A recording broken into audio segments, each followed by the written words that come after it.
guys, so today I have a pretty exciting video for you guys. As you probably saw from the intro there, today we are taking a look at something that is pretty rare.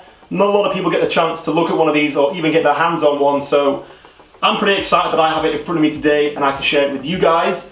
I want to thank Charboy for making this video happen and allowing me to unbox this for you guys and show it off.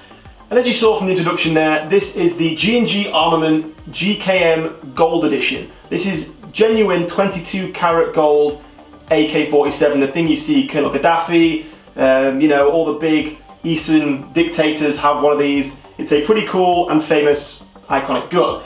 And they make 500 of them, so it's pretty rare. This is, as you can maybe see on the corner there, this is number 88, so I'm assuming of those 500, only 88 have been sold so far. So not many around the world. They are pretty expensive. This was actually from 01 in, coming in at about £1,200 I think. And as you can see, it does come in this pretty nice, I'd like to say mahogany, but I'm not too sure what timber it is. It's very, very expensive looking wood though.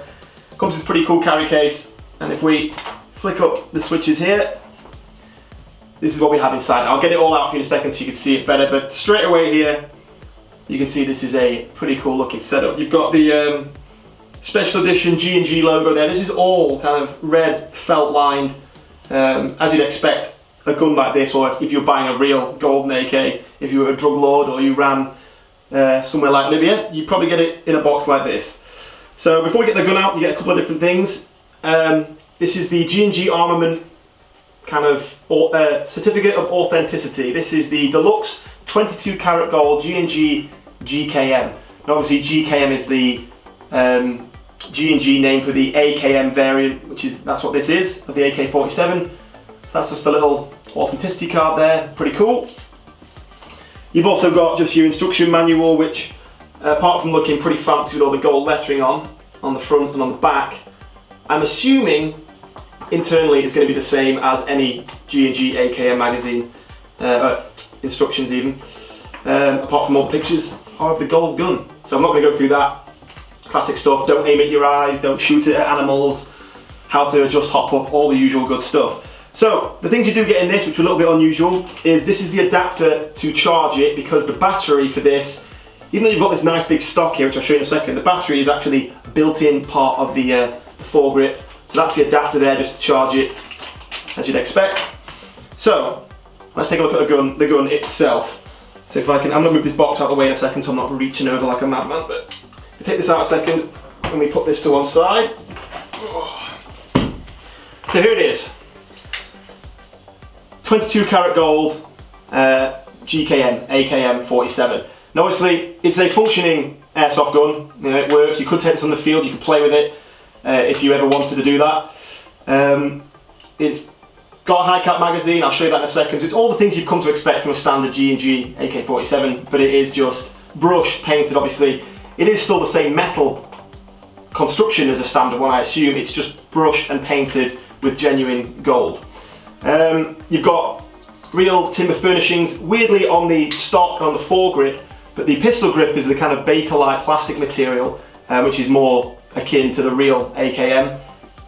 For the money you spend on a gun like this, and kind of for the look, I would rather that would be the same timber. It probably would have been a bit more fitting. All the standard controls you'd expect from one of these. You've got fully automatic, semi-automatic, safe. You've got your bolt to pull back to access your hop-up unit. You've got adjustable windages for your iron sights. You've actually got a removable barrel cleaner here, which I won't take that out now. But to change the battery on this, rather than just having, as you'd expect, maybe a kind of lift up flap here to access the inside of the stock, this is your battery here, which is what I was talking about you need this adapter for. So you simply push this in, this slides forward, and then if I can actually, there we go, and that's the battery. So that's a good thing and a bad thing. If you wanted to actually run one of these on the field, you need a lot of these stocks, which I assume are difficult to buy and very expensive. But you plug that into there and that's it charging. It does come with that, and it also comes with, if I open this box again, it's just a standard timber one. So if you just wanted to buy this to put on the wall as a wall hang, as a kind of decorative item, which I would mainly assume these are being used for, that's the one you can go for. But weirdly, these two little notches here plug into the battery, which then locks it into place. Obviously this one with no battery, it doesn't. So you sit that back in there and you push this down, which I'm going to struggle to do now one-handed. Hang on, let's stand it up. There we go. So that's now locked in at this end, but as you can see, it still wobbles about a bit at this end. So that's kind of a bad design feature. So if you did want to put this on the wall and not have that wobbling about, you would probably have to keep the battery plugged in, which, as we all know, will eventually kill the battery. But I'm going to plug that back in now because it's a bit more stable.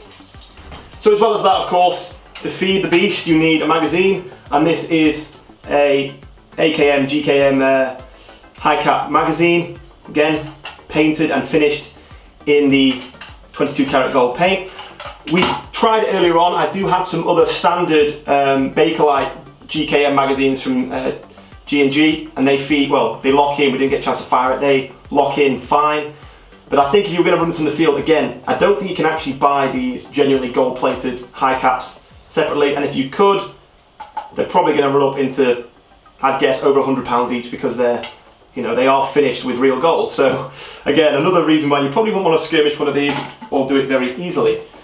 So other things you get in the box: safety nub to put at the end there, which you probably never ever use again.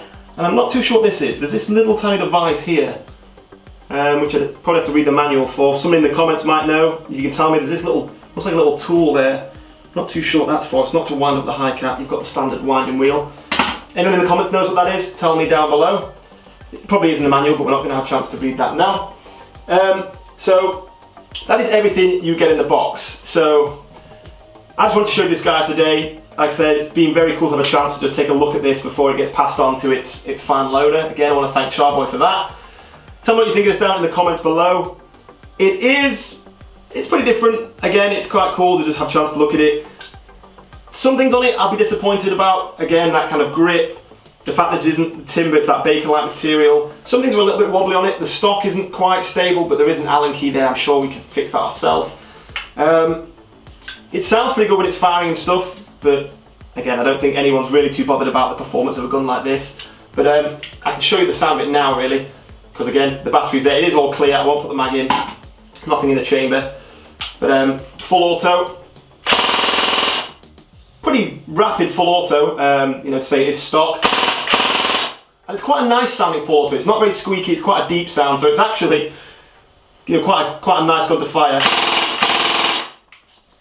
We were talking about earlier on whether or not it has got a kind of, you know, the old G&Gs did have that kind of blowback system, or whether or not this bolt is just vibrating from the sheer force of the gearbox moving. We can't really tell, but you are getting a bit of a bounce to the bolt there.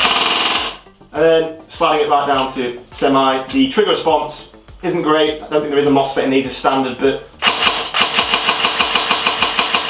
that's what it sounds like in semi. So yeah, if you all want to pick one of these up, I will leave it linked in the description below. But yeah, that's it, guys. Tell me what you think in the comments below. I hope you enjoyed this video, and I'll see you soon.